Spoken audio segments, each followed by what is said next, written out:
সকাল থেকেই আজ টিপ টিপ করে বৃষ্টি পড়ছে। এখন যেন বৃষ্টির তোড় আরও বেড়ে গিয়েছে। জঙ্গলের মধ্যে পথ চলতে অসুবিধাই হচ্ছিল বীরেনের। একে অমাবস্যা, তার মধ্যে বৃষ্টির জন্য রাস্তা পিচ্ছিল হয়ে রয়েছে। কয়েক পা হেঁটেই কাদার মধ্যে পা গেঁথে বসছিল বীরেনের। তার বৃদ্ধ শরীরে এত ধকল কি আর সয়? সারাদিন খেতে খাটুনি, তার উপর আবার রাতের বেলা। হঠাৎই একটা কান ফাটানো শব্দ শোনা গেল। বাজ পড়েছে কোথাও। সঙ্গে সঙ্গে বৃষ্টির বেগ যেন আরও বেড়ে গেল। গায়ের সঙ্গে লেপ্টে থাকা ভিজে চুপচুপে শালটা দিয়ে হাতের লণ্ঠনটাকে আড়াল করার ব্যর্থ চেষ্টা করে এগিয়ে চলল বীরেন। তার ছানি পড়া চোখে বেশি দূর পর্যন্ত দেখা যায় না। বৃষ্টির জল এসে পড়ছে তার চোখে মুখে। দৃষ্টি যেন আরো ঝাপসা হয়ে যাচ্ছে ক্রমশ। তবুও এই রাস্তা চিনতে তার ভুল হবে না। এই বনভূমি ছিল তার খেলার জায়গা। সব থেকে আপন ছিল এই জঙ্গল তার কাছে চিরকালই। আজও নিজের বাড়িতে একা একা লাগলে সে চলে আসে এই জঙ্গলে। সে জানে এই জঙ্গল তাকে ভালোবাসে, কখনোই তার অনিষ্ট চাইবে না, বরং তাকে আগলেই রাখবে। ছোট থেকে যে কতবার এই জঙ্গলে সে এসেছে তার হিসেব নেই। ফলস্বরূপ পুরো জঙ্গলটাকে সে হাতের তালুর মতো চেনে। আর চেনে ওই মন্দিরটাকে। গাঁয়ের লোকেরা বলা বলি করে প্রায় 500 বছরের পুরনো এই মন্দির। মন্দিরের বয়সই যে শুধু প্রাচীন তা নয়, ওই মন্দিরের গায়ে লেগে থাকা অভিশাপও প্রাচীন। বীরেন জানে তিনি ঘুমিয়ে আছেন, শুধু একবার জাগানোর অপেক্ষা। ছোট থেকেই বাবা কাকার মুখে গল্প শুনেছে সে। মাথার উপরে গাছগুলো পাগলের মতো দুলছে। ঝোড়ো হাওয়ায় শিরশির করে উঠছিল বীরেনের সর্বাঙ্গ। কিন্তু আজকের দিনটাই তো উপযুক্ত। এই শুভ দিনের অপেক্ষায় কত বিনিদ্র রজনী যাপন করেছে সে। মনে মনে নিজের সংকল্পকে আরও দৃঢ় করে তুলেছে। আর তখনই একটা কিশোরী মেয়ের কণ্ঠস্বর মন্দিরের ভিতর থেকে বেরিয়ে আসছে। পারবে পারবে, তুমি নিশ্চয়ই পারবে, তোমাকে যে পারতেই হবে। এগোতে এগোতে একটা জায়গায় এসে থমকে দাঁড়ালো বীরেন। এখানে জঙ্গল তেমন ঘন নয়, তবে রাত্রির আঁধারে কিছুই দৃষ্টিগোচর হয় না। এতক্ষণ জঙ্গলে ঝিঁঝি অথবা রাতচড়া পাখিদের ডাক অন্তত শোনা যাচ্ছিল, কিন্তু এখন চারিদিকে একটা অদ্ভুত অস্বস্তিকর নিস্তব্ধতায় ঢেকে গিয়েছে। অনেক সময় ভ্রম হয় বুঝি কানে তালা লেগে গিয়েছে। যদিও এ ভাবনা অন্য কোনো মানুষের মাথায় এলেও বীরেনের মাথায় এলো না। সে জানে এই অঞ্চল থেকে 50 পা মতো এগিয়ে গেলে আবার শোনা যাবে রাতচড়া পাখিদের ডাক, শোনা যাবে ঝোপের মধ্যে থাকা ঝিঁঝিদের কোরাস। কিন্তু এখানে প্রাকৃতিক কোনো কিছুই উপস্থিত নেই। সামনের দিকে তাকালো বীরেন। অন্ধকারে কিছু দেখা না গেলেও বীরেন জানে এখানেই দাঁড়িয়ে রয়েছে মন্দিরটা। মন্দিরটির বয়সের কোনো গাছপাথর নেই। বাবার মুখে শুনেছে এই মন্দিরটিকে নাকি তার ঠাকুরদাও দেখেছেন, আবার দেখেছেন ঠাকুরদার বাবাও। মন্দিরটা যে কত বছরের পুরনো সে সম্বন্ধে কেউ স্পষ্ট করে বলতে পারে না। শুধু তাই নয়, এত বছরের পুরনো এই মন্দিরটা একটা ধ্বংসপ্রাপ্ত স্তূপের মতোই পড়ে রয়েছে। কেউ এই মন্দিরের আশেপাশে আসার চেষ্টাও করে না। মন্দিরটা পুরনো হয়ে গেলেও গ্রামবাসীরা জানে এর মধ্যে সুপ্ত থাকা অভিশাপ কেটে যেতে পারে যে কোনো দিন, আর সেদিনই জেগে উঠবেন তিনি। অজানা এক আশঙ্কায় জায়গাটাকে তাই এড়িয়েই চলে গ্রামবাসীরা। বীরেন এর আগে মন্দিরটাকে দূর থেকে দেখলেও কাছে আসেনি, কিন্তু সে খুব ভালো মতোই জানে মন্দিরকে ঘিরে থাকা এই ছোট্ট ভূখণ্ডে গাছপালা, পাখি কিচ্ছু বাঁচে না। একমাত্র কেউ যদি বিগ্রহ পূজার জন্য এখানে এসে উপস্থিত হয় তবে সে অক্ষত অবস্থায় থাকে। তা না হলে যে কি হয় তা বীরেনও জানে না খুব স্পষ্টভাবে। কিন্তু সে এটুকু জানে, দেবীর পূজা করতে এসেছে যখন, কোনো বিপদ তার কেশাগ্র স্পর্শ করবে না। দৃঢ় পদক্ষেপে এগিয়ে গেল সে। মন্দিরের সিঁড়িতে পা দিতেই গাটা কেমন শিরশির করে উঠল তার। অদ্ভুত ব্যবসা একটা শীতলতা সে পায়ের পাতায় অনুভব করল, এবং একটা দমকা ঠান্ডা হাওয়া মন্দিরের ভিতর থেকে ছুটে এসে তাকে আপাদ মস্তক কাঁপিয়ে দিল। সে বুঝতে পারল এখানে এমন কিছু রয়েছে যা সাধারণ মানুষের বোধগম্যতার বাইরে। এক মুহূর্তের জন্য বুকটা কেঁপে উঠল বীরেনের, কিন্তু তবুও চোয়াল শক্ত করে দৃঢ় পদক্ষেপে মন্দিরে প্রবেশ করল। সিঁড়ি পেরিয়ে গিয়ে একটা চাতালের মতো অংশ রয়েছে। মন্দির গাত্রে হাত বোলালো সে।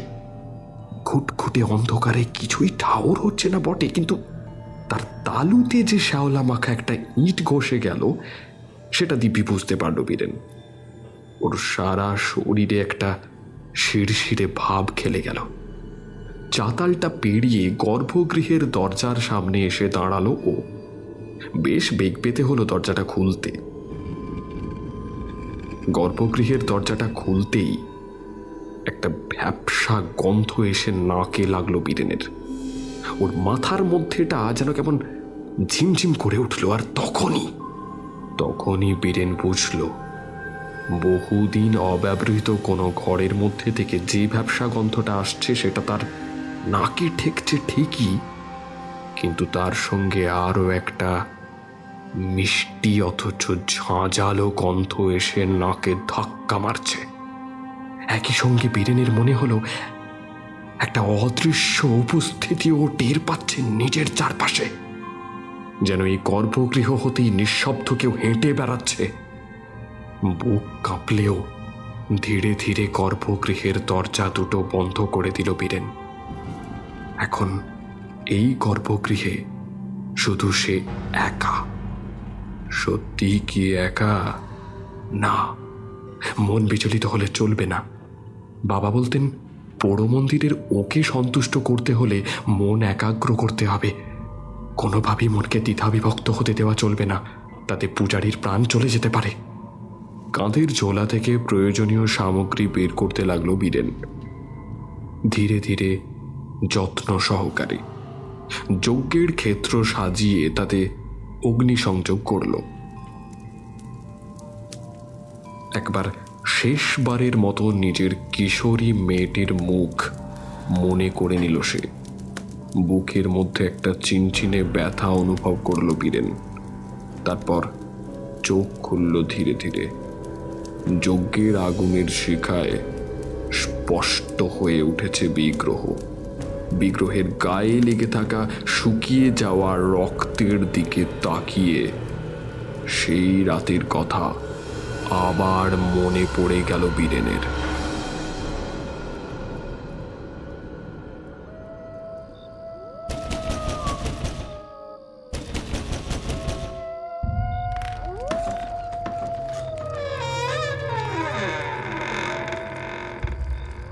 কে কে কে কে ওখানে?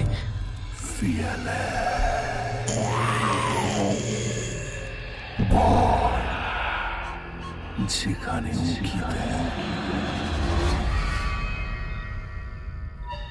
ঠিক তাই। আর আজকে আপনাদের ভয়ের রাজ্য থেকে ঘুরিয়ে নিয়ে আসবে লেখক রাজের কলমে তারানাথ ও অভিশপ্ত গ্রামের রহস্য। গল্প পাঠে অতীন, তারানাথ তান্ত্রিকের ভূমিকায় ইন্দ্রজিৎ, অন্যান্য চরিত্রে শীর্ষেন্দু, সাগরনীল, বাপন, পোস্টার ডিজাইনে অভ্র। গল্পের সূত্রধার কিশোরী মেয়ে এবং শশীময়ের স্ত্রীর চরিত্রে আমি শিউলি। তাহলে শোনা যাক।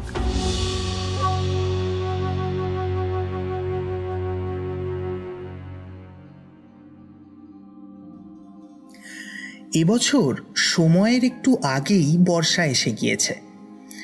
গরম থেকে স্বস্তি। আজ সকাল থেকে টিপ টিপ করে বৃষ্টি পড়ছে।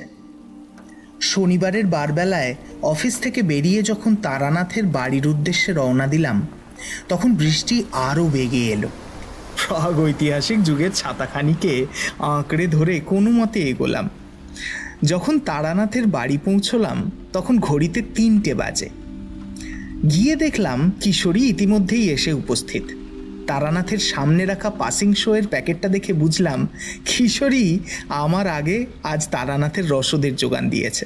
তবুও পকেটে হাত ঢুকিয়ে বের করে আনলাম মোড়ের মাথা থেকে কিনে আনা আরেকটি পাসিং শোয়ের প্যাকেট। তারানাথ হেসে বললেন, তোমরা একসঙ্গে না ঢুকলে এই একটা সুবিধে, আমার দিন কয়েকের রসদের বন্দোবস্ত হয়ে যায়। ছাতাটা বন্ধ করে বললাম, তারানাথ, এই বৃষ্টির দিনে আপনার জীবনের কোনো বিচিত্র অভিজ্ঞতা শোনার সুযোগ হবে নিশ্চয়ই। তারানাথ হেসে ফেলে বললেন, দেখো, চোরের মন বোঁচকার দিকে। তোমরা তো দেখছি আমার গল্পের ভাণ্ডারকে কয়েকদিনের মধ্যেই শেষ করে ফেলবে। আজ কিশোরী বেশ খোশ মেজাজে রয়েছে। সে বলল, তা তো সম্ভব নয় ঠাকুর মশাই, আপনার জীবনের অভিজ্ঞতা এতই বেশি, তা কখনো শেষ হতেই পারে না।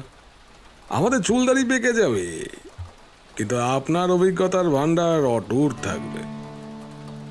কিশোরী আজ অতি সন্তর্পণে গল্প শব্দটি এড়িয়ে গিয়ে উপযুক্ত শব্দটি ব্যবহার করেছে। কিশোরীর বলার ভঙ্গিতে আমরা হেসে ফেললাম। একটা পাসিং শো ধরিয়ে তারানাথ বললেন,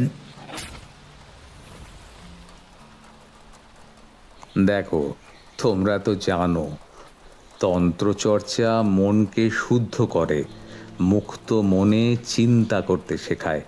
তন্ত্রমন্ত্র মানেই শুধু ভূত প্রেত পিশাচ নয়, আত্মানুসন্ধানের মাধ্যমে সিদ্ধি লাভ করা তন্ত্রের এক অপরিহার্য অঙ্গ। এই আত্মানুসন্ধান করতে গিয়েই তান্ত্রিকদের হাতে বেশ কিছু এমন ক্ষমতা আসে যা সাধারণ মানুষের থেকে আলাদা। ফলে সেগুলির প্রতি সাধারণ মানুষ সহজেই আকৃষ্ট হয়ে যায়। এই যেমন গ্লাসে হাত ডুবিয়ে জলকে শরবত করে দেওয়া, কিংবা হাওয়া থেকে কোনো একটা আয়না হঠাৎই নামিয়ে আনা, বা কোনো আধুলিকে হাওয়ায় গায়েব করে দেওয়া। কিন্তু এই সব একেবারে নিম্নমানের তন্ত্র প্রক্রিয়া। কিছু লোভী সংকীর্ণমনা তান্ত্রিক অর্থ উপার্জনের মতো স্বার্থ সিদ্ধির কাজে একে ব্যবহার করে। সাধারণ মানুষকে ভেলকি দেখিয়ে ক্ষমতার অপপ্রয়োগ করে। ফলে তন্ত্র শব্দটা শুনলেই এই সমস্ত বিষয়ে অজ্ঞ সাধারণ মানুষের মনে ভয়ের সঞ্চার হয়। তান্ত্রিকদের প্রতি মানুষের শ্রদ্ধার আড়ালে ভয়টাই কিন্তু প্রধান রূপে কাজ করে। যত না মানুষ মনের আবেগ থেকে কোনো তান্ত্রিকের কথায় বিশ্বাস করে, তার থেকেও বেশি পাপ লাগার ভয়ে তান্ত্রিকের কথা মেনে চলে। ফলে তন্ত্রের মূল ধারণা থেকে মানুষ অনেকটাই দূরে চলে আসে। যাই হোক, তন্ত্রচর্চা করতাম বলেই যে কুসংস্কারে বিশ্বাস করতাম বা অন্ধবিশ্বাসে মন আচ্ছন্ন ছিল, কিংবা কোনো আপাত দৃষ্টিতে সাধারণ নয় এমন কোনো ঘটনাকেই অলৌকিক বলে ভেবে নেব, তাহা কোনো দিনই করতাম না আমি। বৈজ্ঞানিক যুক্তি দিয়েও আমি অনেক ঘটনাকে বিচার করে দেখেছি। আমাদের এই পৃথিবীতে মনুষ্য সৃষ্ট কিংবা প্রাকৃতিক কোনো ঘটনার বাইরে হঠাৎ যদি এমন কোনো ঘটনা ঘটে যাকে আমরা ব্যাখ্যা করতে পারি না কোনো যুক্তি দিয়ে, তাকেই আমরা সাধারণত অলৌকিক ঘটনা বলে থাকি। এর পিছনে শুভ শক্তিও যেমন থাকতে পারে, তেমনই থাকতে পারে কোনো অশুভ শক্তি। আজ যে ঘটনাটার কথা আমি বলতে যাচ্ছি তার পিছনেও এক অভিশাপের কালো ছায়া ছিল বটে, কিন্তু তার জন্য দায়ী ছিল মানুষের কুসংস্কার তথা অন্ধবিশ্বাস। এর মধ্যে চারি চা নিয়ে এসেছে। চায়ের কাপে চুমুক দিয়ে তারানাথ বলতে শুরু করলেন,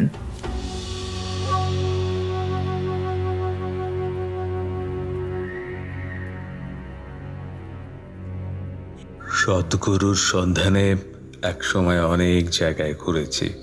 তখন ভাবতাম সংসারে আর কোনোদিনই ফিরব না, ফলে সংসারের মায়া জালে যাতে আবার বাধাপ্রাপ্ত না হই সেই কারণে কখনোই খুব প্রয়োজন না পড়লে কোনো গৃহস্থের বাড়ি আশ্রয় নিতাম না। নিলেও এক রাত্রি কাটিয়েই আবার পরদিন ভোর থেকে যাত্রা শুরু করতাম। তবে কখনো কোনো মন্দির দেখতে পেলে চেষ্টা করতাম সেখানেই রাত কাটিয়ে দেওয়ার। বিভাগী ব্রাহ্মণ পুত্র বলে পুরোহিত আপত্তি করতেন না। এভাবেই সদ্গুরুর সন্ধানে একসময় বাংলার বিভিন্ন গ্রামাঞ্চলে ঘুরে বেরিয়েছি আমি। তখনই ঘটে ঘটনাটা। সেবার তখনও আষাঢ় মাস পড়েনি, কিন্তু এবছরের মতোই বর্ষা নেমে গিয়েছিল। মানুষের কাছে বর্ষা তাড়াতাড়ি চলে আসার সুবিধা, কিন্তু আমি সেবার বেশ সমস্যায় পড়েছিলাম। পথ চলতে সমস্যা হচ্ছিল। ঘন জঙ্গলের মধ্যে দিয়ে হাঁটতে হাঁটতে হঠাৎই কখনো বৃষ্টি নামছে, পথ পঙ্কিল হয়ে উঠছে। জঙ্গলের মধ্যে হাঁটা তখন দুঃসাধ্য হয়ে উঠত। পা ডুবে যেত ঘন কাদার মধ্যে, তার মধ্যে প্রবল বর্ষণ। সব মিলিয়ে বেশ বিপর্যস্ত হয়ে পড়েছিলাম। বিভিন্ন গ্রামে কোনো গৃহস্থ বাড়িতে রাত কাটিয়ে দিতাম, কিন্তু কদিন ধরে রাতেও ঠিক মতো ঘুম আসছিল না। এক অদ্ভুত দুঃস্বপ্নে ঘুম ভেঙে যাচ্ছিল রোজ রাতে। সাধারণত মানুষের অবচেতন মনে যে ছবি আঁকা থাকে তারই বেশিরভাগ ক্ষেত্রে প্রতিফলন ঘটে স্বপ্নে, কিন্তু তার জন্য রোজ রাতে একই স্বপ্ন বা বলা ভালো দুঃস্বপ্ন আসে না। মনের অবস্থা ভালো যাচ্ছিল না, বুঝতে পারছিলাম না এর কি কারণ। তবে একটা ব্যাপার অনুমান করছিলাম পূর্ব অভিজ্ঞতা থেকে, এই দুঃস্বপ্ন কোনো কিছুর সংকেত, হয়তো আগত দিনের সংকেত। পরে বুঝেছিলাম আমার ধারণায় বিন্দুমাত্র ভুল নেই। রোজ রাতে মানুষ কখনো এক স্বপ্ন দেখে না, দেখলেও তা এত স্পষ্টভাবে মনে রাখতে পারে না, কিন্তু আমি পেরেছিলাম। রোজ দেখে দেখে ওই স্বপ্ন আমার স্মৃতিতে টাটকা ক্ষতের মতো হয়ে গিয়েছিল। দিনের বেলাতেও ওই দুঃস্বপ্নের কথা মনে এলে একটা অদ্ভুত অস্বস্তি আমাকে গ্রাস করত। স্বপ্নটা কেমন ছিল তোমাদের বলি। আজও চোখ বন্ধ করলে যেন দেখতে পাই। একটা কুঁড়ে ঘরের সামনে আমি দাঁড়িয়ে রয়েছি। ঘরের ভেতর কান্নার রোল উঠছে। কোনো প্রিয়জন মারা গেলে যেমন সমস্বরে ক্রন্দনধ্বনি শোনা যায়, ঠিক তেমনি কুঁড়ে ঘরের ভেতরে গিয়ে দেখি সত্যি সাদা চাদরে মুড়ে রাখা হয়েছে একটি মৃতদেহ। তার আশেপাশে যারা বসে রয়েছে হয়তো মৃত লোকটির আত্মীয় ও বাড়ির লোকজন। তারা সমস্বরে গুঙিয়ে গুঙিয়ে কাঁদছে। আমি একটি জায়গায় দাঁড়িয়ে রয়েছি। হঠাৎই মনে হয় কেউ একজন দরজার কাছ থেকে সরে গেল। আমি যেই বেরিয়ে দেখতে যাই তাকে আর খুঁজে পাই না। তবে কুঁড়ে ঘরটি ছেড়ে কয়েক পা এগোতেই তার দেখা মিলে যায়। অন্ধকারের মধ্যে পায়ে নূপুর পরে একটি কিশোরী মেয়ে হেঁটে চলেছে, বা লাফিয়ে লাফিয়ে চলেছে বললে ব্যাপারটা আরও স্পষ্ট হবে। পরনে অন্তর্বাসহীন একটা লাল শাড়ি, শুধু আলগোছে চড়ানো। আমারও অবাক লাগে, এমন শোকের সময় এই কিশোরী উচ্ছ্বসিত হয়ে কোথায় চলেছে। আমি তাকে অনুসরণ করি। একসময় গ্রামটা পেরিয়ে একটা ফাঁকা জায়গায় এসে পড়ি, কিন্তু আমি যত এগোতে থাকি সেই কিশোরী যেন হাওয়ায় মিলিয়ে যেতে থাকে ধীরে ধীরে, আর আমার চারপাশে ফুটে উঠতে থাকে কয়েকটা দৃশ্যপট। আমাকে ঘিরে কখন যেন আবির্ভূত হয়েছে আরো আরো অনেকগুলো কুঁড়ে ঘর। প্রত্যেকটি ঘরের ভেতর থেকে ভেসে আসছে ক্রন্দনধ্বনি। আমি জানি ভিতরে গেলেই দেখব ওই কুঁড়ে ঘরটির মতো এই ঘরগুলোর ভেতরেও শায়িত রয়েছে এক একটি করে মৃতদেহ। ক্রন্দনধ্বনি ক্রমশ জোরালো হতে থাকে, আর তার সঙ্গেই ভেসে আসে অনেকগুলো অসহায় মানুষের সমস্বরের আকুতি। ঠাকুর মশাই, আমাদের বাঁচান ঠাকুর মশাই, ঠাকুর মশাই। আমি কান চেপে ধরে বসে পড়ি। তখনই স্বপ্নটা ভেঙে যায়। সে রাতে বৃষ্টি নেমেছিল বেশ তোড়ে।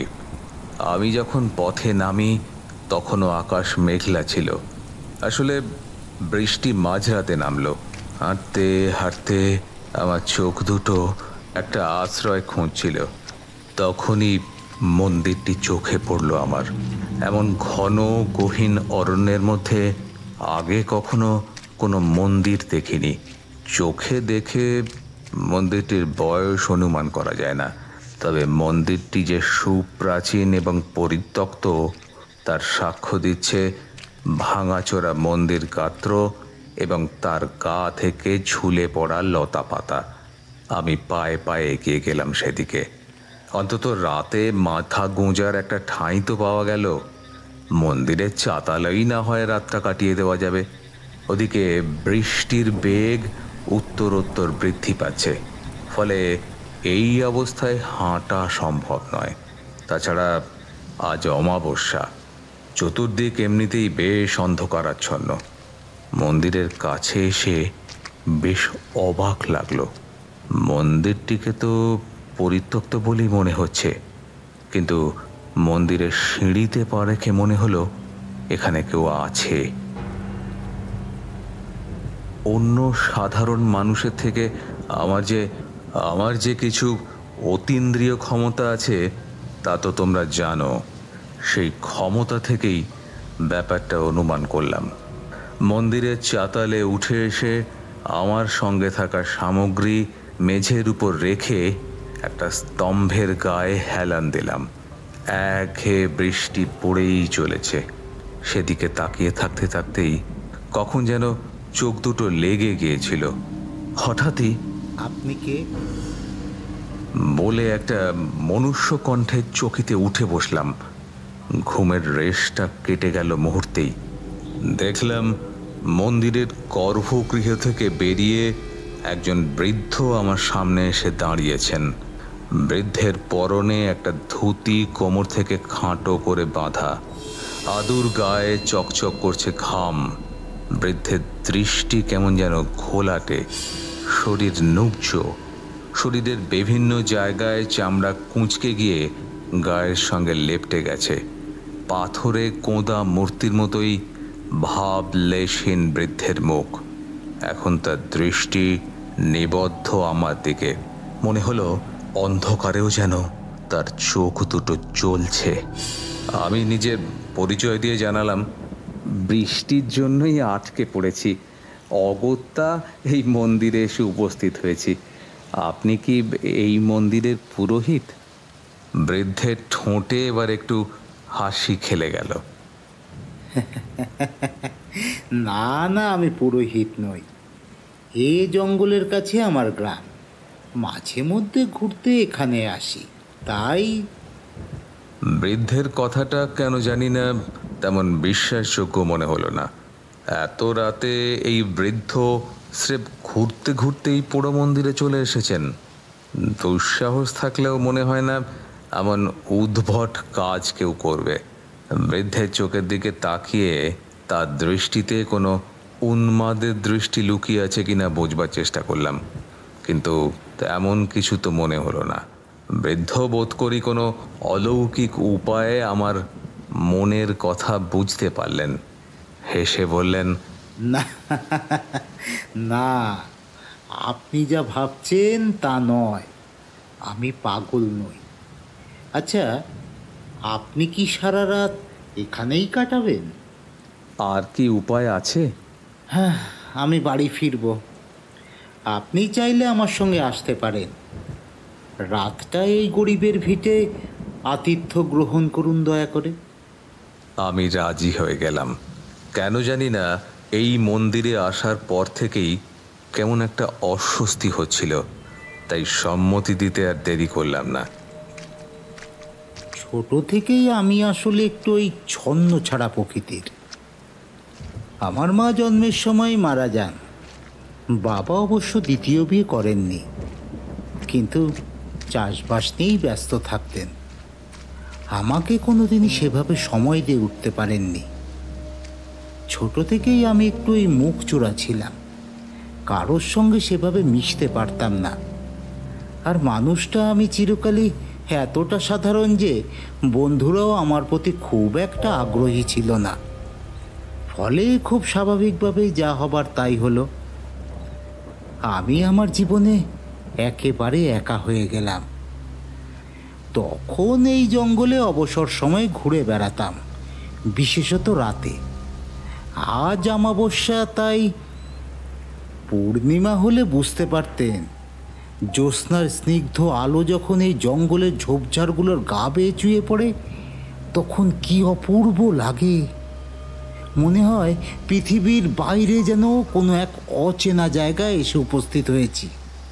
তাই এ জঙ্গলই ছিল আমার একমাত্র বন্ধু। এমনকি কোনো কারণে মন খারাপ হলেও এখানেই চলে আসতাম। বলে বৃদ্ধ থামলেন। হাঁটতে হাঁটতে গ্রামের কাছাকাছি চলে এসেছিলাম আমরা।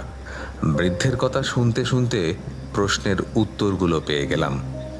বৃদ্ধ আদতে পাগল নন, একটু ভবঘুরে স্বভাবের মানুষ। চিরকাল নিজেকে নিয়েই থেকেছেন, বা বলা ভালো থাকতে ভালোবাসেন। অবশ্য সেটাই স্বাভাবিক। বৃদ্ধের মা জন্মের সময় মারা গিয়েছেন। বাবাও তার 21 বছর বয়সে মারা যান। একা একাই থাকেন।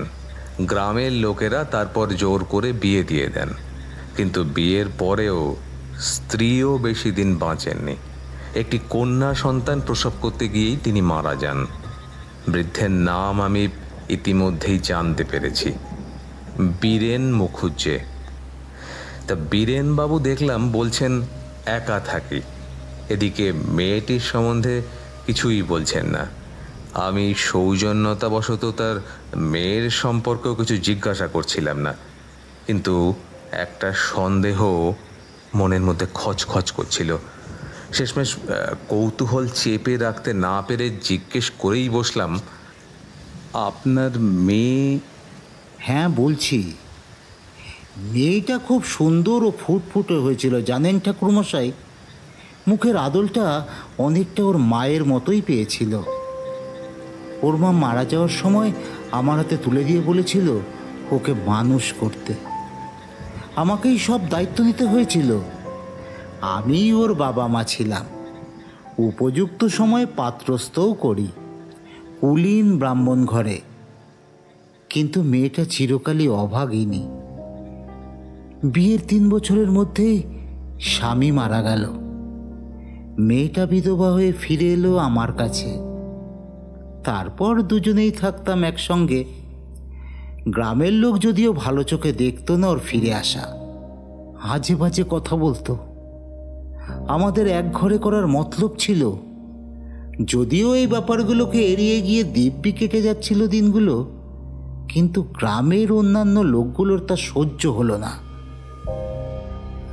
আমার মেয়েটির ব্যাপারে নানান কুৎসা রটাতে লাগলো গায়ে। আমার মেয়েটা নাকি অলক্ষিত দুধ, জন্মের সময় মাকে খেয়েছে, তারপর বিয়ে হতে গিয়ে স্বামীকে খেয়েছে। এতেও থেমে রইল না, অনেকে অনেক রকম গাল গল্প বানাতে লাগলো। ওরা নাকি রাতের বেলায় আমার মেয়েকে দেখেছে কারোর বাড়িতে হাঁস মুরগি চুরি করে কাঁচা মাংস খেতে। এ ধরনের নানান উল্টোপাল্টা গল্প। এ গায়ে অবশ্য এটা নতুন কিছু নয়। এর আগেও অনেকজন মহিলাকে ডাইনি বলে তাড়িয়ে দেওয়া হয়। আমি ব্যাপারটা জানতাম, কিছুটা আঁচ করেছিলাম ওদের উদ্দেশ্য। সেই মতো ভাবছিলাম গ্রাম ছেড়ে অন্য কোথাও গিয়ে থাকব, কিন্তু প্রচণ্ড কৌতূহল হচ্ছিল, কিন্তু বুঝতে পারছিলাম বলতে বলতে বীরেনবাবুর গলা ধরে এসেছে। ততদিনে গ্রামবাসীরা এতটাই ক্ষেপে উঠেছিল, মেয়েটাকে যেখানেই কেউ দেখত তার সঙ্গে অভদ্র ব্যবহার করত। আমার মেয়েটা তখন সদ্য বিধবা হয়ে ফিরেছে গ্রামে। মনের উপর এমনিতেই চাপ ছিল, এমনিতেই কেমন একটা উদাসীন হয়ে গিয়েছিল। ওই ঘটনার পর ও আর চাপ নিতে পারেনি, তাই একদিন পালিয়ে গেল। কিন্তু গ্রামের লোক সেটাকে খারাপ নজরে দেখল, বলল পুরনো প্রেমিক ছিল, তার সঙ্গেই পালিয়ে। আমি বুঝতে পারছিলাম বীরেনবাবুর গলা বুঁজে আসছিল। উনি কোনো মতে নিজেকে সামলে নিলেন। একসময় আমরা জঙ্গল পেরিয়ে গ্রামে এসে পৌঁছলাম। একে অমাবস্যা, তাই আবার দুর্যোগের রাত, তাই গোটা গ্রাম নিস্তব্ধ।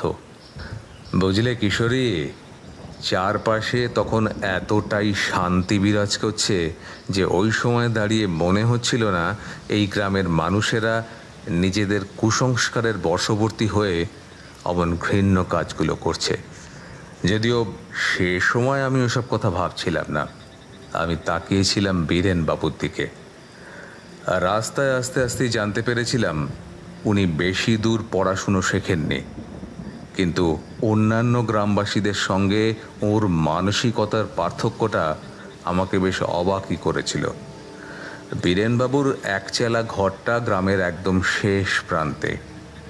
সেখানে পৌঁছে দেখলাম বীরেনবাবু ছোট ঘরটা দাঁড়িয়ে রয়েছে একেবারে শান্ত একজন মানুষের মতোই। যেমন একজন শান্ত সৌম্য মানুষ প্রবল ঝড়ঝঞ্ঝার মধ্যেও নিজের আদর্শকে বজায় রেখে দাঁড়িয়ে থাকে, ঠিক সেই রকমভাবে। ঘর সংলগ্ন একটা দোকান ঘর। বৃদ্ধ জানালেন দোকানটা গ্রামেরই একটা ছেলে চালায়, মাসের শেষে তাকে কিছু টাকা দেয়। বুঝলেন ঠাকুরমশাই, ওই দোকানটার জন্যই গ্রামের লোক এখনো আমাকে এক ঘরে করতে পারেনি। আমার মুদির দোকান, যদিও খেতে দিনের বেশিরভাগ সময়টাই কেটে যায়, তাই রাম দেখাশুনো করে দোকানটার।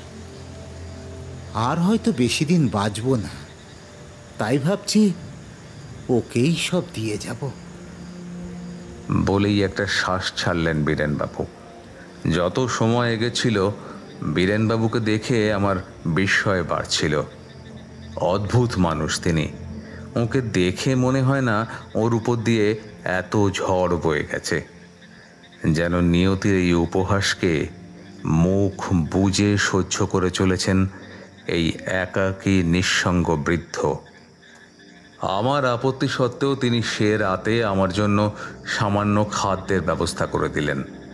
ওর বাড়িতে মাত্র 2টি ঘর, তার একটিতে আমার থাকার ব্যবস্থা করে দিলেন। 2টি ঘরের মধ্যে যোগাযোগ রক্ষা করছে একটি দরজা। এছাড়া বাইরে যাওয়ার জন্য পিছনের একটা দরজাও আছে। শোয়ার আগে বীরেনবাবু বললেন, ঠাকুরমশাই, ওই দরজাটা খুলবেন না দয়া করে। আমি হালকাভাবেই জিজ্ঞাসা করলাম, কেন, শেয়ালের উপদ্রব আছে? খুলবেন না বললাম তো। হঠাৎই যেন দপ করে জ্বলে উঠল বীরেনবাবুর ওই চোখ দুটো। অবশ্য পরক্ষণেই নিজেকে সামলে নিয়ে তিনি শান্ত স্বরে বললেন, আসলে আমাদের গায়ে কদিন ধরে কিছু অদ্ভুত ঘটনা ঘটছে, বিশেষত রাতে। কি ঘটনা? বলতে যেন একটু ইতস্তত করছিলেন বীরেনবাবু। আমি বললাম, আপনি নির্দ্বিধায় বলতে পারেন। তাতে বীরেনবাবু যা জানালেন তা সত্যিই অদ্ভুত। কদিন ধরে নাকি গ্রামের কয়েকটি বাড়িতে কয়েকজন সুস্থ স্বাভাবিক মানুষ হঠাৎ করে ভেদ বমি করে মারা যাচ্ছেন। তাদের মৃতদেহ যখন পাওয়া যাচ্ছে তখন দেখা যাচ্ছে তাদের চোখ দুটো বিস্ফারিত, ফলে সকলেই অনুমান করছে এরা মৃত্যুর আগে নিশ্চয়ই খুব বীভৎস কিছু প্রত্যক্ষ করেছে।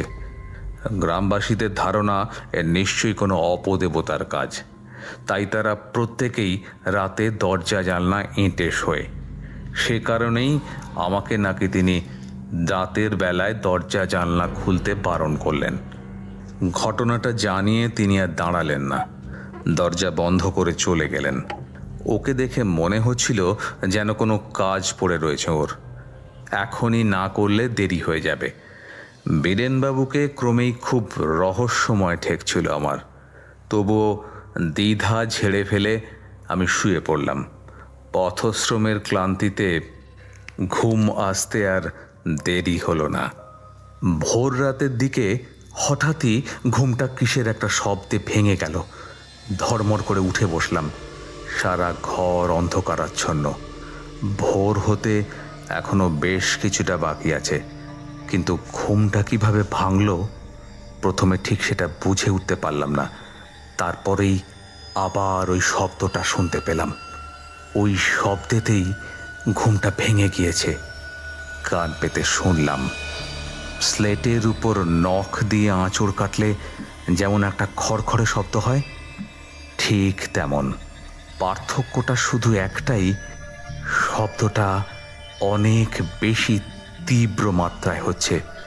আমার সারা শরীরে একটা শিরশিরানি খেলে গেল। দ্রুত মন্ত্র পড়ে গাত্রবন্ধন করলাম। ততক্ষণে অনুভূতিতে কোনো একটা অশুভ শক্তির উপস্থিতি টের পেয়ে গেছি আমি। বিছানা থেকে নেমে খিড়কির দরজার কাছে গেলাম।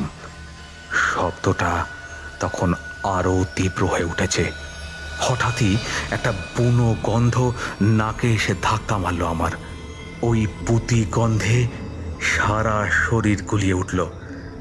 দেখো, একটা হালকা আঁশটে গন্ধে গা গুলিয়ে উঠত না আমার। শ্মশানে দীর্ঘকাল কাটিয়ে কটু গন্ধেও তেমন একটা অস্বস্তি হয় না আমার, কিন্তু এই গন্ধটার তীব্রতা এতটাই বেশি যে আমারও গা গুলিয়ে উঠল। বুঝলাম সাধারণ কিছু নয়, খুব খারাপ কোনো অপশক্তি আমার জন্য অপেক্ষা করছে দরজার ওপারে। মনকে শক্ত করলাম। গাত্রবন্ধন যখন রয়েছে, কোনো অশুভ প্রেতাত্মার ক্ষমতা নেই যে আমার কোনো ক্ষতি করে। তাই ধীরে ধীরে দরজাটা খুলে ফেললাম। না, কিচ্ছু নেই বাইরে। তবে আওয়াজটা কি মনের ভুল ছিল? তখনই চোখ পড়ল দরজার দিকে। শিশির পড়া শুরু হয়েছে তখন। বৃষ্টি কিছুক্ষণ আগে থেমে গেলেও একটা ঠান্ডা ঠান্ডা ভাব রয়েছে সেই সময়। কিন্তু দরজার দিকে তাকিয়ে আমার শির দাঁড়া দিয়ে একটা শিরশিরে স্রোত বয়ে গেল অজানা একটা অস্বস্তিতে। না, কোনো মনের ভুল নয়, একেবারেই মনের ভুল নয়। সে ছিল, এখানেই ছিল, একটু আগেও ছিল। কোনো এক অজানা ক্ষমতায় আমি ঠিক দরজা খোলার সঙ্গেই সে পালিয়েছে। সে কে আমি জানি না, কিন্তু সে যে ছিল তার সাক্ষ্য দিচ্ছে দরজার গায়ে গেঁথে বসা তার আঙুলের নখরাঘাত।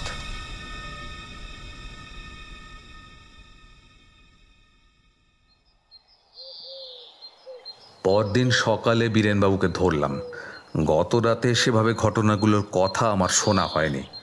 আমার জোরাজুরিতে কিছুটা বলেই বীরেনবাবু যেন পালিয়ে বাঁচলেন। আজ তাকে আর ছাড়ছি না, আসল ঘটনা যতক্ষণ না জানতে পারছি। বিশেষত কাল রাতে যা হয়েছে আর কদিন ধরে যে স্বপ্নটা আমি দেখছি, আমার বিশ্বাস ওই দুটোর কেন্দ্র একটাই। সেদিকে নিয়তি আমাকে টেনে নিয়ে চলেছে বলেই হয়তো এরকম আকস্মিকভাবে এই গ্রামে আসার প্রথম রাতেই একটা অস্বস্তিকর ঘটনার সম্মুখীন হলাম। গত রাতের স্মৃতি এখনো টাটকা। আরও কয়েকবার দরজা খুলে দেখেছিলাম, কিন্তু আর কাউকে আমি দেখতে পাইনি। সে ততক্ষণে চলেই গিয়েছিল। বীরেনবাবু বললেন, ঠাকুরমশাই, আপনি অন্তর্যামী, আপনার অজ্ঞেয় কিছুই নেই। তবুও সব খুলে বলি বরং। বলেই একটা গলা খাঁকারি দিয়ে বলা শুরু করতে যাবেন বীরেনবাবু, এমন সময় হঠাৎ একটা বছর 16-র যুবক ছুটতে ছুটতে এসে দাঁড়ালো দাওয়ায়, অর্থাৎ আমরা যেখানে বসেছিলাম। ছেলেটির গায়ের রং শ্যামবর্ণ, চোখ দুটো টানা টানা, অদ্ভুত মায়াময়, এক মাথা কোঁকড়া চুল, গায়ে একটা পুরনো জামা। ওর চোখ মুখ লাল হয়ে উঠছিল। বুঝতে পারছিলাম কোনো একটা কারণে ও প্রচণ্ড উত্তেজিত। আর শুধু উত্তেজিতই নয়, ওর সারা মুখে আরও একটা অনুভূতি ঘুরে ফিরে বেড়াচ্ছে, সেটা হলো ভয়। ওর মুখ দেখে ওই সময় যে কেউ বলে দেবে ছেলেটা তীব্র আতঙ্কের মধ্যে রয়েছে। বীরেনবাবুর দিকে তাকিয়ে ও বলল, আবার আবার এবার বীরেনবাবুর মুখও ফ্যাকাশে হয়ে গেল। ছেলেটি এতক্ষণ আমাকে লক্ষ্য করেনি, এবার আমার দিকে চট করে দেখে নিয়ে বীরেনবাবুর দিকে জিজ্ঞাসু দৃষ্টিতে তাকালো। বীরেনবাবু আমার পরিচয় দিয়ে আমার উদ্দেশ্যে বললেন, ও রাম, ওই বলতে গেলে আমার দোকানটা চালায়। তারপর ছেলেটির দিকে তাকিয়ে বললেন, এবার কে? শশীময় চাটুর্যে। ছেলেটি সংক্ষিপ্তভাবে জানালো। তারপর জিজ্ঞাসা করল, যাবেন? বীরেনবাবুর মুখে মিশ্র অভিব্যক্তি খেলে গেল।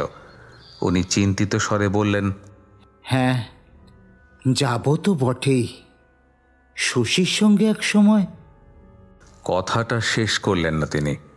উঠে দাঁড়িয়ে আমার উদ্দেশ্যে বললেন, আপনিও চলুন ঠাকুরমশাই, মনে হয় আপনাকে আর বেশি কিছু ভেঙে বলতে হবে না, নিজের চোখেই দেখে নেবেন। আমার মনে প্রশ্ন এলেও করলাম না। মন বলছিল আর কিছুক্ষণের মধ্যেই আমার মনের ধোঁয়াশা অনেকটাই কেটে যাবে, এবং সত্যিই তাই হলো। শশীময় চাটুর্যে যে অবস্থাপন্ন গৃহস্থ তা তার বাড়িটি দেখেই অনুমান করতে পারলাম। আমরা যখন পৌঁছলাম তখন রীতিমতো ভিড় জমে গিয়েছে। সারা গ্রামের লোকই মনে হয় উপস্থিত হয়েছে সেখানে। হর্তাকর্তা কয়েকজন ভেতরে রয়েছেন, কিন্তু বাকিরা সবাই দাঁড়িয়ে। যেতে যেতে লক্ষ্য করলাম প্রত্যেকের মুখেই ভয়ের সঙ্গে কৌতূহল। আমাদের আসতে দেখে অনেকেই সরে দাঁড়ালেন। ঘরে ঢুকতে ঢুকতে টের পেলাম আমার মতো একজন অজ্ঞাত কুলশীল তান্ত্রিককে দেখে সকলেই বেশ অবাক। ঘরে ঢুকে বৈঠকখানা পেরিয়ে শশীময় চাটুর্যের শয়নকক্ষে প্রবেশ করলাম। কয়েকজন গৃহবধূ শশীময় চাটুর্যের মৃতদেহকে ঘিরে রয়েছেন। এছাড়া ঘরে শশীময় চাটুর্যের নিকটাত্মীয় কয়েকজন পুরুষও আছেন। প্রত্যেকেরই মুখে শোকের ছায়া, কিন্তু সেই শোককে যেন অনেকাংশেই গ্রাস করে ফেলেছে আতঙ্ক। শশীময় চাটুর্যকে শোয়ানো রয়েছে ঘরের মেঝেতে। তার মুখ রক্তশূন্য। মাথার কাছে যে স্ত্রীলোকটি বসে রয়েছেন তিনিই সম্ভবত সদ্যপ্রয়াত চাটুর্যে মশায়ের স্ত্রী। বীরেন মুখুজ্জে বললেন, বৌদি, কিভাবে হলো এসব? এতক্ষণে বোধহয় চাটুর্যে মশায়ের স্ত্রী একটু ধাতস্থ হয়েছিলেন, কিন্তু বীরেনবাবুর কথার উত্তর দিতে গিয়ে আবার কান্নায় ভেঙে পড়লেন। কিন্তু তারপর যা হলো তা সত্যিই ভাবিনি। হিংস্রভাবে তিনি বলে উঠলেন, আপনি আপনি এবার জিজ্ঞাসা করছেন কি হলো? আপনার ওই লক্ষ্মী মেয়ের জন্যই তো সব হয়েছে। ও মরে গিয়েও আবার ফিরে এসেছে। ওকে শেষ করে দিয়েও তো থামানো যায়নি, আরো শক্তিশালী হয়ে উঠেছে। খালি পুরুষদের উপরে নজর, তাই না? তো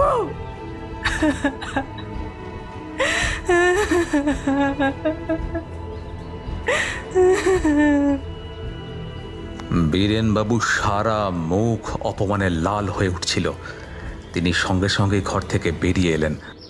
আমিও ভাবছিলাম চলে আসব, কিন্তু কি মনে হওয়ায় এগিয়ে গেলাম।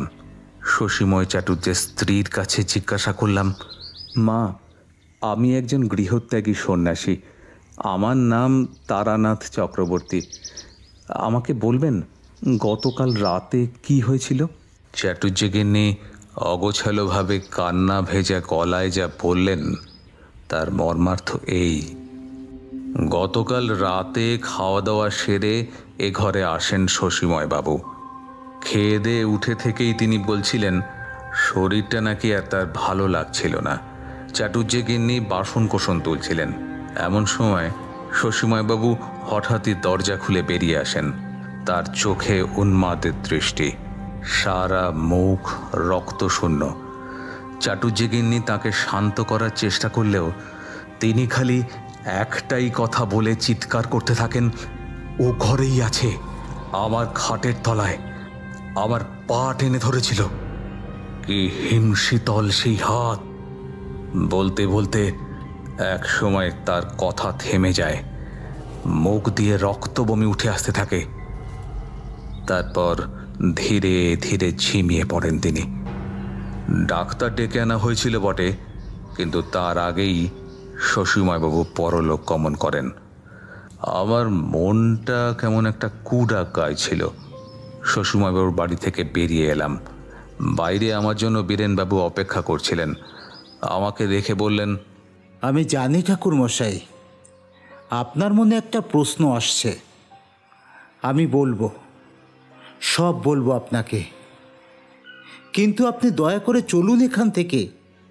আমি সম্মতি জানিয়ে বেরিয়ে এলাম বীরেনবাবুর সঙ্গে। বীরেন মুখুজ্জের মুখে অমাবস্যার মেঘ ঘনিয়ে এসেছিল। ঘরে বসে অন্যমনস্ক দৃষ্টিতে জানলার বাইরের দিকে তাকিয়েছিলেন উনি। আমার বেশ অস্বস্তি হচ্ছিল, কি বলবো ভেবে পাচ্ছিলাম না। তখন উনি নিজেই নিস্তব্ধতা ভেঙে বললেন, ক্ষমা করবেন ঠাকুরমশাই, আমি আপনাকে তখন পুরো সত্যিটা বলিনি। আমার মেয়ে নিরুদ্দেশ হয়ে যায়নি, খুন হয়েছিল। অবাক হলাম না, এমন কিছুই শুনবো আশা করেছিলাম। মনে কতগুলো প্রশ্ন এখনো ঘোরাফেরা করছে, কিন্তু আমাকে আর প্রশ্ন করতে হলো না।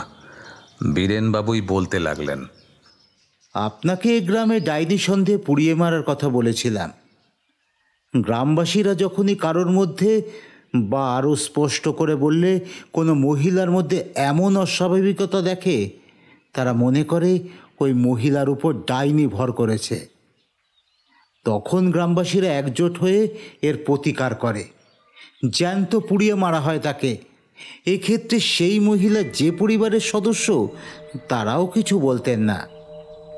আসলে তারা নিজেরাও তো একজন ডাইনির সঙ্গে দিন যাপন করেছে, ফলে তারাই সর্বপ্রথম এই পুড়িয়ে মারার ব্যাপারটাই সমর্থন করত।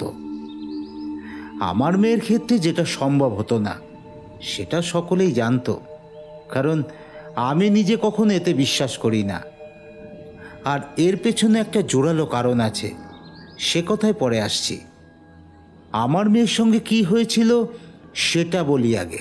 কথা বলতে বলতে বীরেনবাবুর কপালে ছোট ছোট শ্বেত বিন্দু ফুটে উঠেছে, সেটা লক্ষ্য করছিলাম। উনি কথা বলতে বলতেই উত্তেজিত হয়ে উঠছিলেন, সেটাও বেশ বুঝতে পারছিলাম। আর তখনই একটা চোরা সন্দেহ আমার মনের দানা বেঁধে উঠছিল।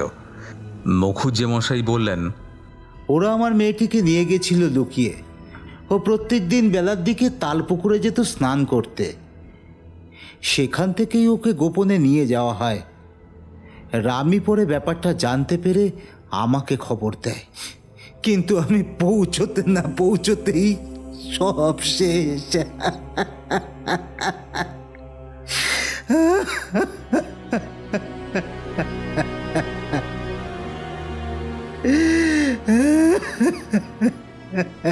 দেখলাম বীরেনবাবু কোনো মতে নিজেকে সামলে রেখেছেন। মুখটাকে দু হাতে ঢেকে রাখলেও কান্নার দমকে তার পিঠটা বারবার কেঁপে কেঁপে উঠছে। সেদিন বীরেনবাবু কিছুক্ষণ পর বেরোলেন, আমিও বেরোলাম বেলার দিকে। লক্ষ্য ওই মন্দির। আমার মনে যে সন্দেহটা খচখচ করছিল সেটাকে যাচাই করে দেখতে হবে, তা না হলে অস্থির লাগছে। জঙ্গলের রাস্তা চিনতে অসুবিধা হলো না। হঠাৎই একটা ব্যাপার লক্ষ্য করে আশ্চর্য হয়ে গেলাম। একজোড়া পায়ের ছাপ চলে গিয়েছে এই পথ দিয়েই। পা দুটোর ছাপ দেখে বুঝলাম এটি কোনো মহিলার পদচিহ্ন, অর্থাৎ আমার অনুমানে খুব একটা ভুল নেই। বাকি রাস্তাটা আমাকে আর কষ্ট করে খুঁজে খুঁজে যেতে হবে না। এই পদচিহ্ন অনুসরণ করেই আমি চলে যেতে পারবো, সে বিষয়ে আমি নিশ্চিত। ঠিক তাই হলো। মন্দিরের চাতালে এসে শেষ হয়েছে সেই পায়ের ছাপ। সবকটা ব্যাপারই প্রায় বুঝতে পারছিলাম, শুধু একটা খটকা। সে সন্দেহের নিরসন হলে আর কোনো কিছুই অজানা থাকবে না।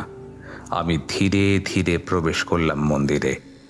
গর্ভগৃহের দরজা বন্ধ, কিন্তু গর্ভগৃহের দরজা দেখেই বুঝতে পারলাম এটি সম্প্রতি ব্যবহার করা হয়েছে। এই সময় কিশোরী হঠাৎ বলে উঠল, কিভাবে বুঝলেন? তারানাথ বিরক্ত কণ্ঠে বললেন, গল্প শুনতে শুনতে তোমরা কি বোধ বুদ্ধি সব হারিয়ে বসো নাকি? কিশোরী তবুও জিজ্ঞাসু চোখে তাকিয়ে থাকলো তারানাথের দিকে। তারানাথ বললেন, যেভাবে একটা বহুদিনের অব্যবহৃত ঘরে কোনো একটা নির্দিষ্ট জিনিস তুমি ব্যবহার না করলে বোঝা যায়, তেমনভাবেই বুঝলাম। মন্দিরটা তো বয়সের কোনো গাছ পাথর ছিল না, তাই খুব স্বাভাবিকভাবেই মন্দির গাত্র বেয়ে শ্যাওলা, ধুলো, মাকড়সার জাল ইত্যাদি জমেছিল। কিন্তু সে তুলনায় গর্ভগৃহের দরজাটা বেশ পরিষ্কার। বুঝলাম এখানে কিছু একটা হয়েছে কিছুদিনের মধ্যেই, হয়তোবা কাল রাতেই। অবশ্য বীরেনবাবু তো মন্দির থেকে বেরিয়ে এসেছিলেন, কিন্তু ওর বক্তব্যের মধ্যে অনেকাংশেই ধোঁয়াশা আছে।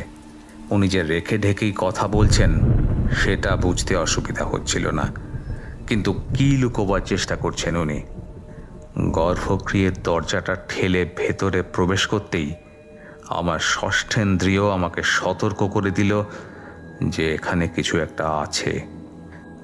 গর্ভগৃহে প্রবেশ করতেই হঠাৎ আমাকে চমকে দিয়ে দরজার কবাট দুটো নিজের থেকেই দড়াম করে একটা বিচ্ছিরি শব্দ করে বন্ধ হয়ে গেল। আর ঠিক তখনই একটা শব্দ পেলাম। জোরে জোরে শ্বাস টানলে যেমন ঘড়ঘড়ে অস্বস্তিকর শীষের মতো একটা শব্দ হয়, ঠিক তেমনই একটা শব্দ আমার কানে এসে লাগলো। দ্রুত বীজ মন্ত্র জপ করে দেহ বন্ধন করলাম। হঠাৎই মাটির দিকে চোখ পড়ল। কিছু ছাই সেখানে জড়ো হয়ে পড়ে রয়েছে। ছাইয়ের স্তূপের কাছেই গামছা জড়ানো একটা মালসা। মালসার মধ্যে অর্ধসিদ্ধ জল ঢালা ভাত, আর ভাতের মধ্যেই একটা চড়াইয়ের মৃতদেহ। ওটাকে যে কেউ ভোগ হিসেবে সাজিয়েছে সেটা বুঝতে অসুবিধা হলো না। একটা বিশ্রী গন্ধ অনেকক্ষণ ধরে নাকে ঝাপটা মারছিল। বুঝলাম চড়াই পাখিটার দেহটা পচতে শুরু করেছে। একটু ঝুঁকে দেখলাম চড়াই পাখিটার শুধু ধড়টাই রয়েছে, মাথাটা কেউ উপড়ে নিয়েছে। এতক্ষণ দেহটা গলা ভাতের মধ্যে গুঁজে থাকায় প্রথমে বুঝতে পারিনি ব্যাপারটা। এখানে যে খুব খারাপ কিছু হয়েছে তা ওখানে একটা বাচ্চা ছেলে উপস্থিত থাকলেও বুঝতে পারত। সে যেটা বুঝতে পারত না তা হলো কোনো দেবদেবীকে আহ্বান করার জন্য এই প্রক্রিয়াকে অবলম্বন করা হয়নি, হয়েছে অন্য কারণে। মন্দিরটিকে গতকাল রাতেও আমার বেশ রহস্যময় লাগছিল। এখন বুঝতে পারলাম আসল ব্যাপারটা। মন্দির গাত্রে যে বিগ্রহ রয়েছে তা একটা ভ্রম সৃষ্টির উপাদান ব্যতীত আর কিছুই নয়। আসলে এই মন্দির অন্য কোনো উদ্দেশ্যেই বানানো হয়েছিল। কি সেই উদ্দেশ্য তা আমি জানি না, তবে এটুকু বুঝলাম খুব খারাপ ও অশুভ কিছুই এর সঙ্গে জড়িত।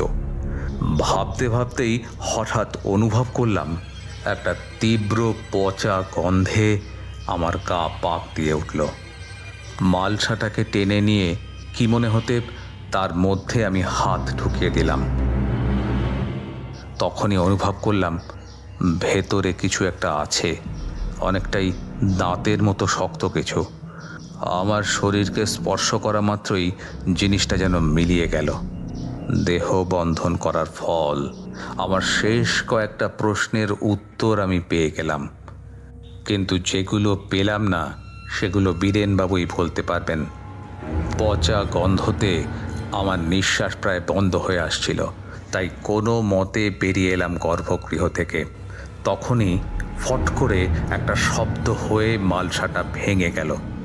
দরজাটা বন্ধই করে দিয়েছিলাম প্রায়, শুধু ফাঁক দিয়ে একটা বীভৎস দৃশ্য চোখে পড়ল।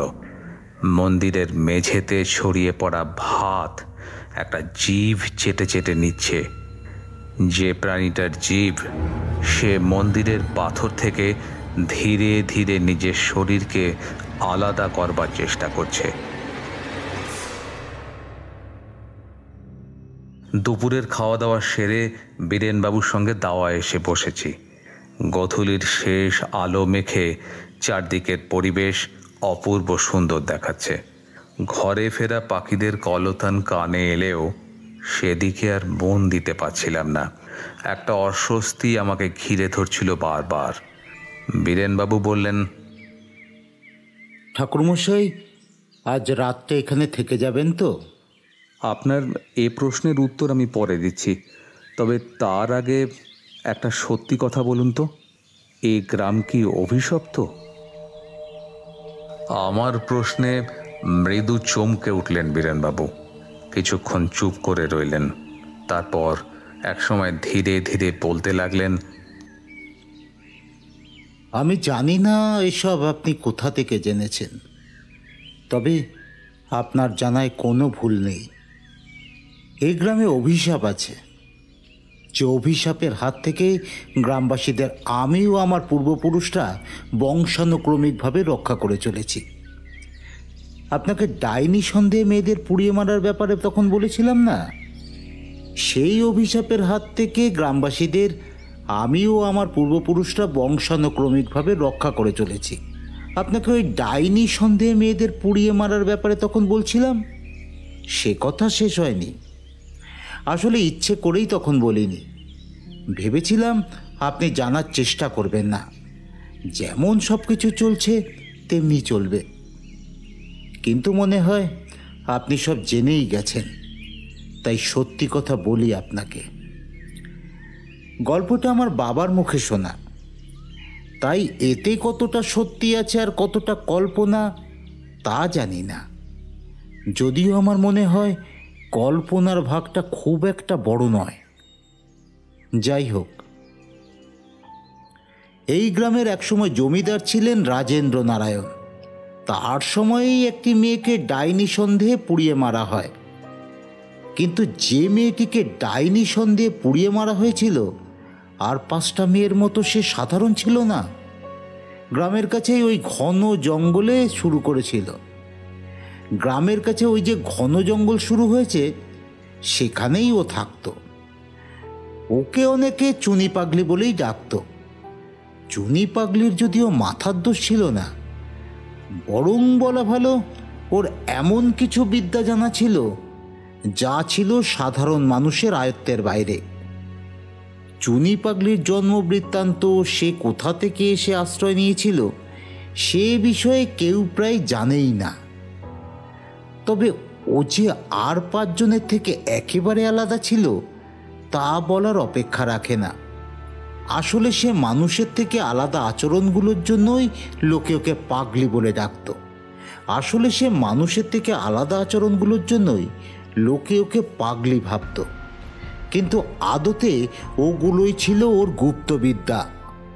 তো চুনি পাগলি একবার ভবিষ্যৎবাণী করে যে গ্রামে মড়ক লাগবে। পাগলির ভবিষ্যৎবাণী ফলেও যেত। এবারেও তার ব্যতিক্রম হলো না, গ্রামে মড়ক লাগলো। একসময় সূচি মারণ কোপ থামল বটে, কিন্তু সেই দোষ গিয়ে পড়ল চুনি পাগলির উপর। সকলে ভাবল চুনি পাগলি নিশ্চয়ই তন্ত্রমন্ত্র করে ডেকে এনেছে ওই মারণ রোগকে। কয়েকজন পণ্ডিতের সঙ্গে আলোচনায় বসলেন রাজেন্দ্র নারায়ণ। সাব্যস্ত হলো ওই বুড়িকে জ্যান্ত পুড়িয়ে মারা হবে। এক অমাবস্যার রাতে পাগলিকে খুন করে ওই মন্দিরেই পুঁতে রাখা হলো। কিন্তু এরপরেই দেখা যেতে লাগলো গ্রামে যে পণ্ডিতরা এই কাজে যুক্ত ছিলেন তারা প্রত্যেকেই ভেদবমিতে মারা গেলেন। রাজেন্দ্র নারায়ণও রাতে দুঃস্বপ্ন দেখতে লাগলেন। আসলে চুনি পাগলি মৃত্যুর সময় অভিশাপ দিয়েছিল, যাদের জন্য তাকে মরতে হয়েছে তারা প্রত্যেকেই মরবে। শুধু তাই নয়, গ্রামে যারাই মহিলাদের উপর অত্যাচার বা অনিষ্ট করবে তাদের মারতে সে বারবার ফিরে আসবে। তখনই আমাদের পূর্বপুরুষ এই গ্রামে আসেন। সব কথা জানতে পেরে তিনি জমিদারকে কথা দেন যে তার প্রাণ রক্ষা করবেন। শুরু হয় যজ্ঞ। ওই মন্দিরে বসে দীর্ঘ 8 দিন অনাহার ও অনিদ্রায় কাটিয়ে শুধু যজ্ঞে মনোনিবেশ করে ওই পাগলির প্রেতাত্মাকে বন্দি করলেন। কিন্তু এও জানালেন যে এই প্রেতাত্মা কোনো সাধারণ মানুষের নয়। ওই চুনি পাগলি অসীম ক্ষমতাশালী সাধিকা। ওকে বন্দি করে রাখার জন্য যে বন্ধন তিনি তৈরি করেছিলেন তা প্রতি 50 বছরে আলগা হয়ে যাবে। তখন তাকে পুনরুজ্জীবিত করতে হবে। আর সেটাই আমরা বংশ পরম্পরায় করে আসছি। কিন্তু উত্তেজিত হয়ে বলে উঠলাম আমি। হ্যাঁ, ঠিকই ধরেছেন। বাকিটাও নিশ্চয়ই বুঝতে পারছেন। পুরোটা বুঝতে না পারলেও অনুমান করতে পারি। আপনার বাবা আজ থেকে 50 বছর আগে কাজটা করে হয়তোবা সে বিদ্যা আপনাকেও শিখিয়ে গিয়েছিলেন, কিন্তু আমি ইচ্ছে করেই ও বিদ্যার প্রয়োগ ঘটাইনি। ফলে বাঁধন হালকা হয়ে গিয়েছে। আবার ফিরে এসছে চুনি পাগলি তার অশুভ শক্তি নিয়ে। আসলে ছোট থেকেই বাবা আর কাকার মুখে এই ঘটনা শুনে আমার মনে হতো আমার পূর্বপুরুষ তো অর্থ আর সম্পত্তির লোভেই শুধু রাজেন্দ্র নারায়ণকে সাহায্য করেছিলেন। কিন্তু গ্রামের এই নরাধাম লোকগুলোর তো ওই রকম মৃত্যুই প্রাপ্য। কিন্তু আজ শশীময়ের মৃতদেহ দেখে মনে হচ্ছে কাজটা ঠিক করিনি। মৃত্যুর বদলে মৃত্যু তো কাম্য নয়। তবে আর ওদের সঙ্গে আমার কি সম্পর্ক?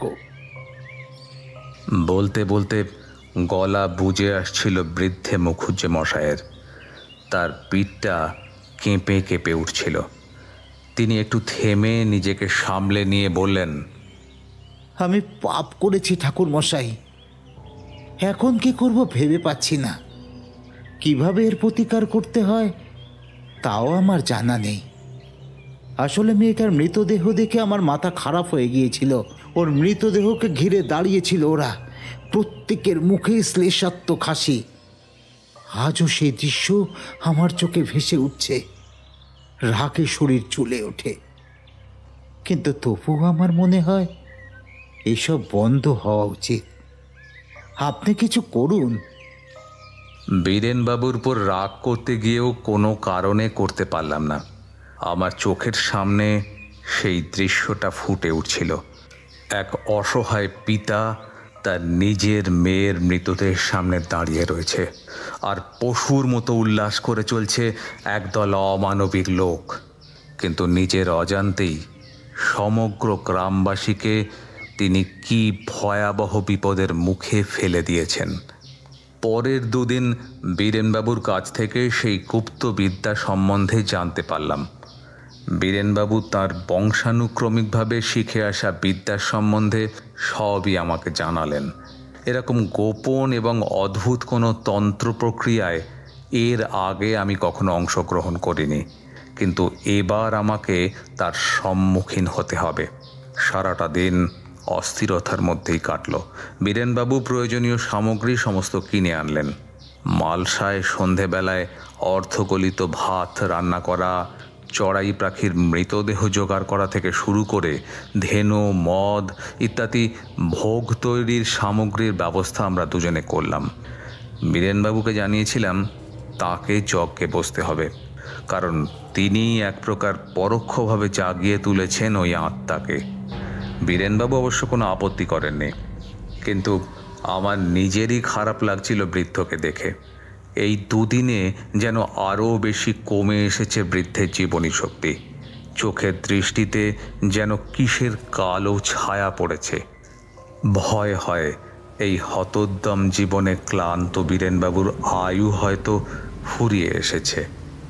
সে রাতটা যেন একটা অশুভ সংকেতের বার্তাবহ হয়ে এসেছিল। কালো মেঘে সারা আকাশ ছেয়ে রয়েছে, চাঁদ থাকলেও মেঘের আড়ালে ঢাকা পড়ে গিয়েছিল। সন্ধ্যা থেকেই উদ্দাম হাওয়া ও প্রচণ্ড বৃষ্টিপাতে কিছুই ঠাহর করা যাচ্ছিল না, কিন্তু তবুও সেই পরিবেশেই আমরা মন্দিরের উদ্দেশ্যে রওনা দিলাম। অন্ধকার পথ বৃষ্টির কারণে কর্দম পিচ্ছিল হয়ে উঠছে, হাঁটতে বেশ সমস্যা হচ্ছিল। দুহাত দূরের কোনো জিনিসই ঠাহর করতে পারছিলাম না, কিন্তু তার মধ্যেই এগোতে হচ্ছিল আমাদের। এক সময় মন্দিরের সামনে এসে পৌঁছলাম আমরা। ঘোর অন্ধকারের মধ্যে মন্দিরটাকে যেন একটা প্রাগৈতিহাসিক জন্তুর মতো লাগছিল। আমি মনে মনে একবার সদ্গুরুকে স্মরণ করলাম। আমার কেন জানি মনে হচ্ছিল আজকে যার সম্মুখীন হতে চলেছি তাকে সহজে ঠেকানো যাবে না। সে এক প্রাগৈতিহাসিক সাধিকা, বহু বছর ধরে তার আত্মা আটকে রয়েছে অতৃপ্ত হয়ে। তবুও মনকে শক্ত করলাম। মন্দিরের গর্ভগৃহে ঢুকতেই একটা পচা গন্ধ নাকে এসে লাগলো। বুঝলাম সে এখানেই আছে, তার অস্তিত্ব আমি অনুভব করছিলাম, এবং সেটা ভেবেই অস্বস্তিতে আমার সারা শরীরটা একবার কেঁপে উঠল।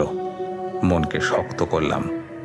দুজনে বসলাম মন্দিরের ঠান্ডা মেঝেতে। যজ্ঞের বেদি তৈরি করলাম, অগ্নি সংযোগ করলাম। এরপর বিভিন্ন প্রথা ও পদ্ধতি মেনে একের পর এক আহুতি দেওয়া, অন্যান্য বেশ কিছু নিয়ম পালন সমস্ত সাঙ্গ করা হলো। সে কথা আর তোমাদের ব্যাখ্যা করে বলছি না, এসব তন্ত্রের গুচ্ছ কথা, তোমাদের না জানাই ভালো। বললেও খুব ভালো বুঝতে পারবে বলে মনে হয় না। যাই হোক, এরপর মহাভোগ প্রস্তুত করার কাজ শুরু করলাম। মরা চড়াইয়ের ধরটা অর্থগলিত ভাতের মধ্যে গুঁজে বীজ মন্ত্র জপ করতে লাগলাম। গর্ভগৃহের দরজা এতক্ষণ খোলাই ছিল, এবার হঠাৎই একটা বিশ্রী শব্দ করে দরজার কপাট দুখানি বন্ধ হয়ে গেল। বুঝলাম এবার সে আসছে। অশরীরী অবস্থা থেকে সশরীরে সে ফিরে আসছে। চারপাশে একটা দম চাপা পচা গন্ধ পেলাম। বুঝলাম তার উপস্থিতি ক্রমেই জোরালো হয়ে উঠছে। গর্ভগৃহের দরজা বন্ধ, কিন্তু তার মধ্যেই যেন একটা ঝড়ের বাতাবরণ তৈরি হয়েছে। মন্দির গাত্রে ধুলো উড়ে আসছে। চোখ বন্ধ করে এক মনে আমি মন্ত্র পড়ে চলেছি। মহাভোগে শেষ যা করার তা করলাম। ধেনো মদ ঢেলে অর্ধগলিত ভাতটাকে ভালোভাবে মাখলাম। হঠাৎই একটা অদ্ভুত শব্দ হলো। চোখ খুলে ফেললাম। দেখলাম মন্দিরের পাথুরে মেঝেতে ফাটল ধরেছে, আর তার মধ্য থেকে লাভার মতো গলিত কি একটা বেরিয়ে আসছে ধীরে ধীরে। বুঝলাম চরম মুহূর্ত আগত প্রায়। সেই লাভা ধীরে ধীরে একটা মহিলার অবয়ব ধারণ করল। তার গা যেন লাভা দিয়ে তৈরি। তার দেহের তাপে শরীরের মধ্যে যেন জ্বালা ধরছিল। সে নিজের দীর্ঘ জিভ ওই মালসার মধ্যে গুঁজে দিল। বুঝলাম মহাভোগ গৃহীত হচ্ছে। বুঝলাম সফল হয়েছি। কিছুটা নিশ্চিত লাগছিল, কিন্তু হঠাৎ তখনই আমাকে চমকে দিয়ে বীরেনবাবু নিজের হাতটা ডুবিয়ে দিলেন ওই মালসার মধ্যে। আমি তাকে বাধা দিতে যাচ্ছিলাম, কারণ মহাভোগের পাত্রে যা কিছু রাখা হবে সব কিছু আগ্রাসী ক্ষুধায় গ্রাস করে নিচ্ছে ওই প্রাচীন প্রেতাত্মা। কিন্তু আমার বাধা দেওয়ার আগেই বীরেনবাবুর মর্মভেদী আর্তনাদ পাওয়া গেল। ধীরে ধীরে নীলচে হয়ে আসছে তার শরীর। আমার দিকে তাকিয়ে বীরেনবাবু বললেন, কি ভাবছেন ঠাকুরমশাই? আমি তো পাপ করেছিলাম, তাই প্রায়শ্চিত্ত করছি।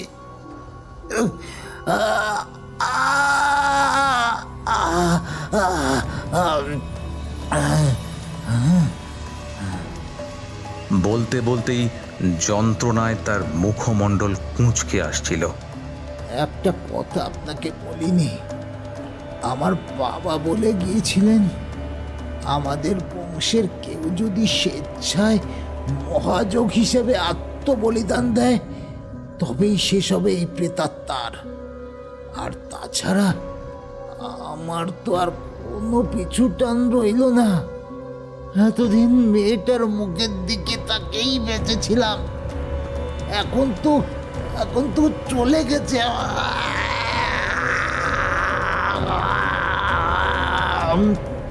আর বলতে পারলেন না বীরেনবাবু। ওর সমস্ত প্রাণ শক্তি টেনে নিচ্ছিল ওই শতাব্দী প্রাচীন সেই প্রেতিনী।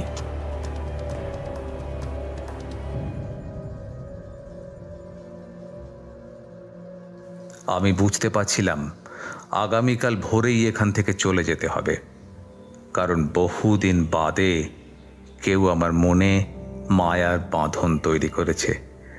ধীরে ধীরে মাকড়সার জালে জড়িয়ে পড়ার মতোই অবস্থা হচ্ছে আমার। সংসারের মায়া আমার জন্য নয়। তন্ত্র সাধনা করতে হলে সংসারের মায়া ত্যাগ করতে হবে। বহুদিন বাদে কোনো এক অচেনা মানুষের জন্য আমার চোখ ভিজে উঠল। গল্প শেষ করে থামলেন তারানাথ। বাইরে তখনও অঝোর ধারায় বৃষ্টি হয়ে চলেছে। গল্প শুনতে শুনতে কখন যে অন্য এক জগতে হারিয়ে গিয়েছি নিজেরাও জানি না। এমন এক জগৎ যেখানে রয়েছেন এক স্নেহময় পিতা, এক অসহায় মেয়ে এবং এক কুসংস্কারগ্রস্ত গ্রামীণ জনপদ, আর সহস্র অলৌকিকের মাঝে ছোট ছোট কিছু অনুভূতি।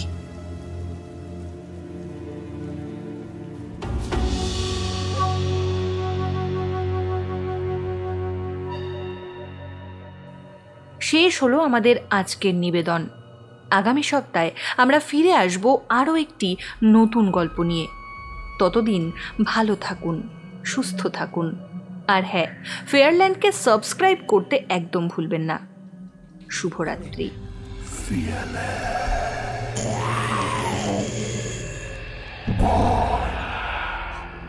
যেখানে